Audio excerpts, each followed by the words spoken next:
October 1 වෙනිදා ලෝක ළමා දිනයේ දවසේ ඇස්ට්‍රා එක්ක එකතු වෙලා හොඳ පුරුද්දක් පුරුදු කරන්නයි දැන් යන්නේ.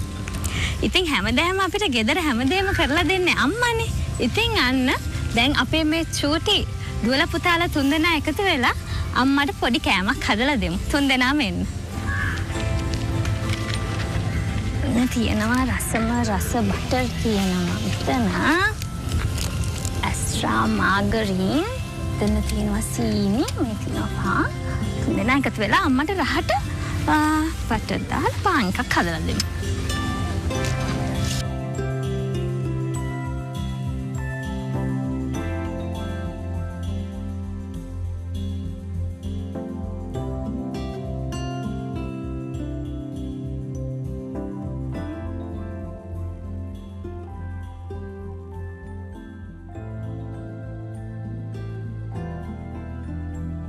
දැන් ගෙදරදී කවුද අම්මලාට මීට කලින් කෑම හදලා දීලා තියෙන්නේ? එලිෂා දීලා තියනවද? මොනවද හදලා දීලා තියෙන්නේ? සෑන්ඩ්විච් හදලා දීලා තියෙනවා. සෑන්ඩ්විච් හදලා දීලා තියෙනවා. මොනවද දාලාද? Tomato and egg. Tomato and egg. දුලන්න ඔයා මොනවද අම්මට හදලා දීලා තියෙන්නේ? මුකුත් නෑ. එහෙනම් ඔන්න අද තමයි මුලින්ම දුලන්නගේ අතින් අම්මා කෑමක් කන්නේ. එතකොට නැත්නම් මොනවද හදලා දීලා තියෙන්නේ? හොඳට මතක් කරලා බලන්න. බිස්කට් වලට බටර් ගාලා ඒව තමයි. හරි හදලා දීලා තියෙනවා. හොඳ ළමයි. අදත් එන රහාට පාන් එකක් හදලා දෙමුකෝ බලන්න. පාන් පෙති දෙකක්. දෙකක් බැරි නම් එකක් හරි කමක් නෑ. ඉතින් අම්මා කන්න ආස විදිහට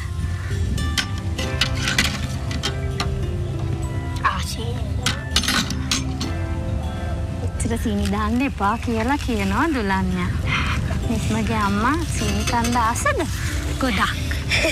පැණි රහ කෑම කන්න ආසෙක් කෙනෙක්ද අම්මා? ඔව්ද? නිස්ම දන්නව නේද අම්මා ආස විදිහ? දෙන්නම් ගිහින් දෙන්නකෝ බලන්න අම්මලා තුන්දෙනාට.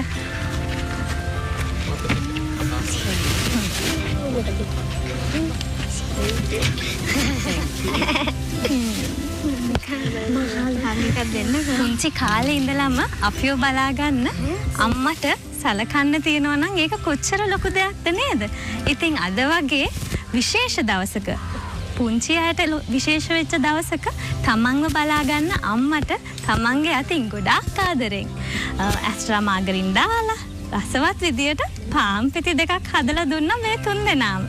ඉතින් මොකද හිතන්නේ අම්මේ? අයියෝ. හාදුවත් දීලා එහෙම පිළිගත්ත කෑම නේද? මම බලාගෙන හිටියේ. සීනි ගොඩක් දාලා තියෙනවා. සීනි ගොඩක් දාලා තියෙනවා. මං හිතන්නේ ආදරේ ගොඩක් වැඩි හින්දාද කොහෙද සීනි ගොඩක් දාලා තියෙන්නේ. නෙත්මගේ අම්මා සීනි කන්න කැමතියි කියලා තමයි නෙත්ම කිව්වේ. ඇත්තද? පැණි රහ ජාති කන්න කැමතිද? එයා කන්න කැමතිද ගොඩක් සීනි දාලා තියෙන්නේ. ඒ විදිහට තමයි හදලා තියෙන්නේ. නෙත්ම කැමති විදිහට අම්මටත් හදලා දීලා. එලිෂාගේ අම්මා සීනි තමයි ගොඩක්. ඒකනේ තමන් ආසම විදිහට හදලා දීලා තියෙන්නේ අම්මට. ආසම දේ මං ආසම දේ කරනවා. ඉතින් මේ හීන, මේ බලාපොරොත්තු, මේ අනාගතයට බිහි වෙන්න ඉන්න අපේ සම්පත. ඒගොල්ලන්ගේ හීන හැබෑ කරන එක තමයි අපි හැමදාම කරන්න ඕනේ. ඉතින් පොඩි දරුවන්ගේ හීන ආත්මාර්ථකාමී නෑ. සාමූහිකයි. ඉතින් ඔන්න ඒ සාමූහිකත්වයේ බලෙන් දෙන්නෙක් එකතු වෙලා ලස්සන සින්දුවක් කියන්නයි යන්නේ. එලිෂායි නෙත්මයි දැන් අපිට ලස්සන සින්දුවක් කියනවා. අපි යමු.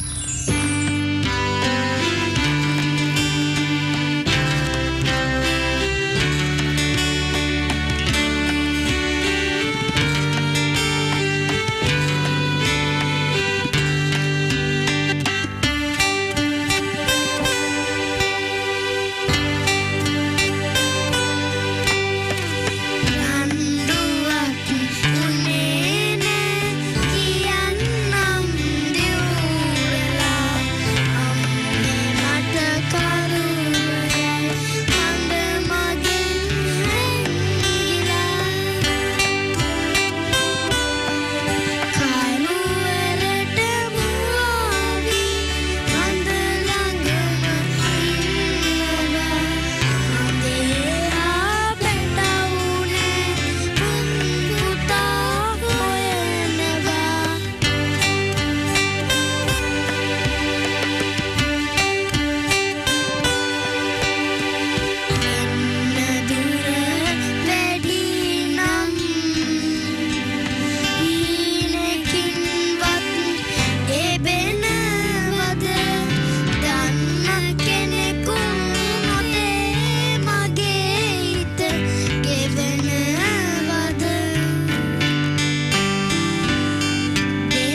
මෛත්‍රී